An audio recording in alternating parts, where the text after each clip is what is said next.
নমস্কার। বাংলাদেশে ছাত্র জনতার অভ্যুত্থানের মধ্য দিয়ে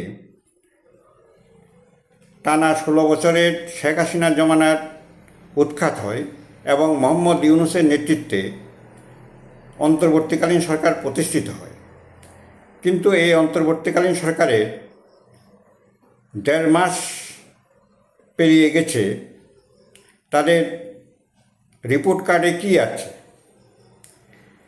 জনমনে প্রশ্ন উঠতে শুরু করেছে। কেননা এই 1.5 মাসে জনগণের কোনো প্রত্যাশাই পূরণ হয়নি।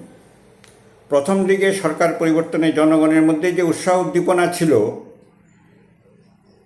1.5 মাসের মধ্যেই সেই উৎসাহ উদ্দীপনায় ভাটা পড়েছে এবং সরকার যে প্রশাসন চালিয়েছে এবং সেই প্রশাসনের যারা উপদেষ্টা আছেন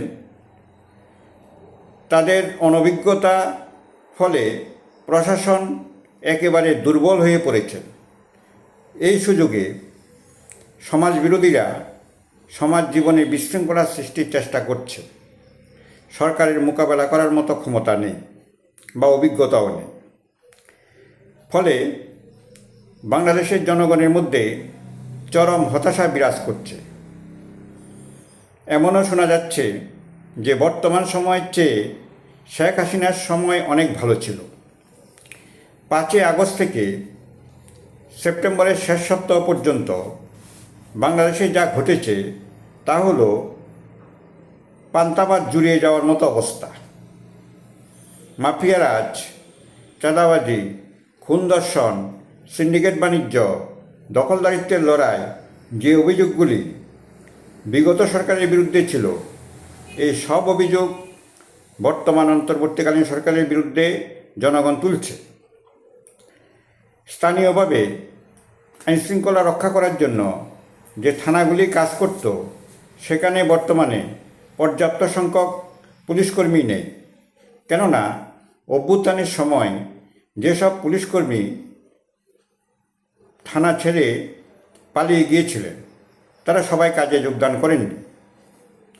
ফলে অন্তর্বর্তীকালীন সরকার সেনাবাহিনীকে ম্যাজিস্ট্রেসি পাওয়ার দিয়েছেন, অর্থাৎ পরোক্ষভাবে এক প্রকার সেনাশাসন বাংলাদেশে চলছে। কিন্তু পরিস্থিতির বিন্দুমাত্র উন্নতি হয়নি। বৈষম্য বিরোধী ছাত্র আন্দোলনের সময় সমাজ বিরোধীরা থানা, পুলিশ ফাঁড়ি আক্রমণ করে অস্ত্রশস্ত্র লুট করে পালিয়ে গিয়েছিল। সেই সব অস্ত্রশস্ত্র এখনও ফেরত আসেনি। সমাজবিরোধী যে দাগি জঙ্গি আসামি অনেকেই জুলাই আগস্ট মাসে জেল ভেঙে পালিয়ে গিয়েছিল, আবার অনেককে অন্তর্বর্তীকালীন সরকার ছেড়ে দিয়েছিল, মুক্ত করে দিয়েছিল। এরা সমাজ জীবনকে অতিষ্ঠ করে তুলছে। বাংলাদেশের ইতিহাসে শশাঙ্কের রাজত্বের পর যে অব্যবস্থা এবং নৈরাজ্য সৃষ্টি হয়েছিল, সেরকম অব্যবস্থা এবং নৈরাজ্য বা অন্যভাবে বলা যায় মাৎসন্যায় বর্তমানে বাংলাদেশে চলছে। সরকারের আদেশ কেউ মানছেন না। রাজনৈতিক দলগুলি বাংলাদেশে চষে বেড়াচ্ছেন এবং অনেক ক্ষেত্রে নৈরাজ্য সৃষ্টিতে সমাজ বিরোধীদের সাহায্য করছেন। হিন্দুদের আসন্ন শারদীয় দুর্গোৎসবের প্রাক মুহূর্তে সমাজ বিরোধীরা আরও সক্রিয় হয়ে উঠেছেন, মৌলবাদ মাথাচাড়া দিয়ে উঠেছে এবং দুর্গোৎসবের যে পূজা কমিটিগুলি আছে সেগুলিকে বিপুল অঙ্কের চাঁদার নোটিশ ধরিয়ে দেওয়া হয়েছে। চাঁদা না দিলে পুজো করা যাবে না। অন্তর্বর্তীকালীন সরকার নিরুপায়, তাদের কিছুই করার নেই, নীরব দর্শকের ভূমিকা তারা পালন করছে। বস্তুত মৌলবাদ সম্প্রসারণের জন্য পাকিস্তান এখন মরিয়া হয়ে আছে এবং আইএসআই বাংলাদেশে এখন সক্রিয় ভূমিকা পালন করছে এবং বাংলাদেশের ওপর তাদের অধিকার ফিরে পাওয়ার জন্য তারা চেষ্টা করছে। আমেরিকার মতিগতি দেখে অনুমান করা হচ্ছে তারা শেখ হাসিনার পতনে খুব খুশি এবং সেন্ট মার্টিনা দ্বীপে মার্কিন সামরিক ঘাঁটি স্থাপনে তারা তৎপর হয়ে আছে। শেখ হাসিনা যে অভিযোগটি করেছিলেন, তাহলে সেটাই কি সত্যি প্রমাণিত হলো? মোহাম্মদ ইউনূস বস্তুতপক্ষে সুদ কষা অঙ্কে যতটাই পারদর্শী, রাষ্ট্র পরিচালনায় ততটাই অপারদর্শী। তার উপদেষ্টাদের মধ্যে তিনি কোনো সমন্বয় ঘটাতে পারেননি। ইতিমধ্যে অনেকের দপ্তর বণ্টন করা হয়েছে এবং এক উপদেষ্টা অন্য উপদেষ্টার বিরুদ্ধে বক্তব্যও রাখছেন বিভিন্ন জায়গায়। তথাকথিত সমন্বয়করা নৈরাজ্যের স্রোতে গা ভাসিয়ে দিয়েছেন। বন্যাত্রাণের জন্য বিপুল অঙ্কের টাকা তারা আত্মসাৎ করেছেন বা নয়ছয় করেছেন।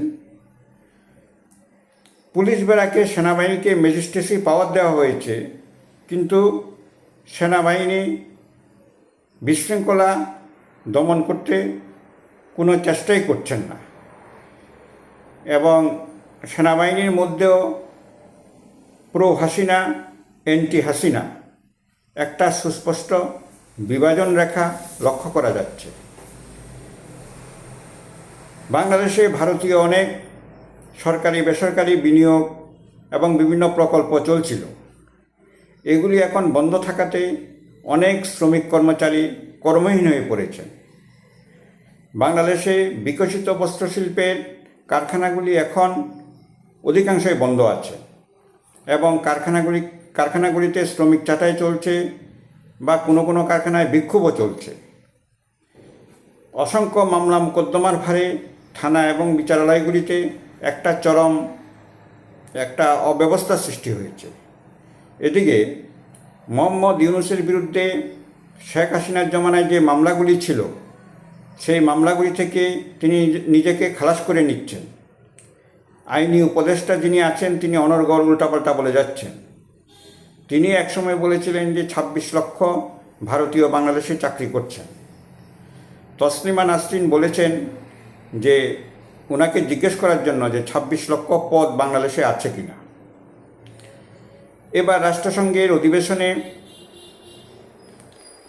সুপারহট পিকচার ছিল ইউনূস বাইডেন চুম্বন এবং আলিঙ্গন।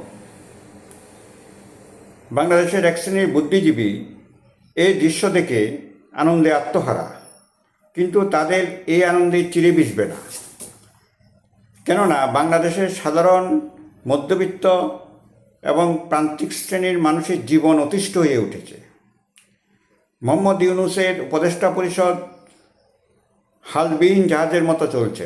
এক কথায় দিশাহীন, অকর্মণ্য একটা সরকারের প্রধান হয়ে তিনি বসে আছেন। এদিকে রাজনৈতিক পদ্ধতিতে গণতন্ত্রে ফিরে যাওয়ার কোনো লক্ষণ দেখা যাচ্ছে না। রাজনৈতিক দলগুলি স্ববিরোধী বক্তব্য রাখছে এবং সিদ্ধান্তহীনতায় ভুগছে। রাজনৈতিক দলগুলি অবিলম্বে কোঅর্ডিনেশন করে নির্বাচনের জন্য সরকারকে চাপ না দিলে এ সরকার অনির্দিষ্টকালের জন্য বাংলাদেশে থাকবে। সংস্কারের জন্য যে ৬টি কমিশন গঠন করা হয়েছে, সেগুলির রিপোর্ট আসলে সেই রিপোর্টগুলির বৈধতা দেবে কে? বাংলাদেশে এখন কোনো আইনসভা নেই। সংসদীয় গণতন্ত্রে যে রীতিনীতি বা নিয়মকানুন, সেটা হচ্ছে কোনো সংস্কার বা সংশোধন পাশ করাতে হলে আইনসভার অনুমোদন প্রয়োজন। কিন্তু বাংলাদেশের সংসদ ইতিপূর্বে ভেঙে দেওয়া হয়েছে। প্রকৃতপক্ষে এসব করা হচ্ছে অন্তর্বর্তীকালীন সরকার দীর্ঘকাল ক্ষমতায় থাকার জন্য। তারা কাল বিলম্ব করছে। রাজনৈতিক দলগুলি এখনও উপলব্ধি করতে পারছেন না। তারা বলছেন অন্তর্বর্তীকালীন সরকারকে যৌক্তিক সময় দেওয়ার জন্য। যৌক্তিক সময়টা কি, সেটা কেউই ব্যাখ্যা করছেন না। যৌক্তিক সময় বলতে কত দিন সময় দেওয়া হবে তাদেরকে? অলরেডি ১.৫ মাস শেষ হয়ে গেছে। রাজনৈতিক দলগুলি এক মঞ্চে এসে কোঅর্ডিনেশন কমিটি করে এ সরকারের উপর চাপ দিতে হবে, নতুবা এ সরকারের টনক নড়বে না। তারা নির্বাচনের দিকে এগোবে না, কোনো অবস্থাতে এগোবে না। তো এক কথায় বাংলাদেশে যে প্রশাসনিক রাজনৈতিক ব্যবস্থা চলছে, সেটা একটা অদ্ভুত ধরনের প্রশাসনিক এবং রাজনৈতিক ব্যবস্থা। মূলত এই সরকারটি ছিল একটা অবৈধ সরকার, কেননা বাংলাদেশের সংবিধানে এ ধরনের সরকারের কথা লিখিত নেই। এ কথা বাংলাদেশের কোনো বুদ্ধিজীবীর মুখেও শোনা যাচ্ছে না যে এইভাবে একটা সরকারকে স্বৈরাচারী হতে পারে। সেই সরকারকে উৎখাত করে কাকে কাকে ধরে এনে উপদেষ্টা বানিয়ে একটা অন্তর্বর্তীকালীন সরকার প্রতিষ্ঠিত হয়ে গেছে বাংলাদেশে। সুতরাং এই সরকার প্রকৃতপক্ষে একটা দিশাহীন সরকার, একটা অকর্মণ্য সরকার, এবং তারা দীর্ঘকাল ক্ষমতায় থাকবেন এই আশা করি তারা এই ধরনের বিভিন্ন সংস্কার কার্য হাতে নিয়ে ইত্যাদি কাজকর্ম করে তারা কাল বিলম্ব করার জন্য এসব তারা করছেন, এটা পরিষ্কার বোঝা যাচ্ছে। তো অবিলম্বে বাংলাদেশের নির্বাচনের ব্যবস্থা না করলে বাংলাদেশের যে রাজনৈতিক ভবিষ্যৎ সেটা খুবই অন্ধকারে নিমজ্জিত হবে বলে আমাদের ধারণা। নমস্কার সম্মানিত দর্শক মণ্ডলী, আপনারা অনেকে মন্তব্য করছেন, ভালো, মন্তব্য করা ভালো, কিন্তু একটা ব্যাপার হচ্ছে মন্তব্য করার আগে যে প্রতিবেদনটি ভালো করে শুনে তারপর মন্তব্য করলে ভালো। কেননা প্রতি বিপ্লবের পথে বাংলাদেশ, আমি যে প্রতিবেদনটি প্রকাশ করেছিলাম সেখানে বলা হয়েছে, আমি কখনো বলিনি যে বিপ্লব বাংলাদেশে হয়েছে।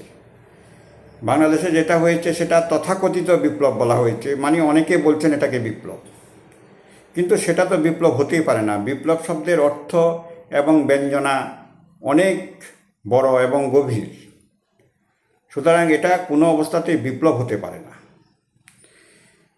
নমস্কার, ভালো থাকবেন, সুস্থ থাকবেন।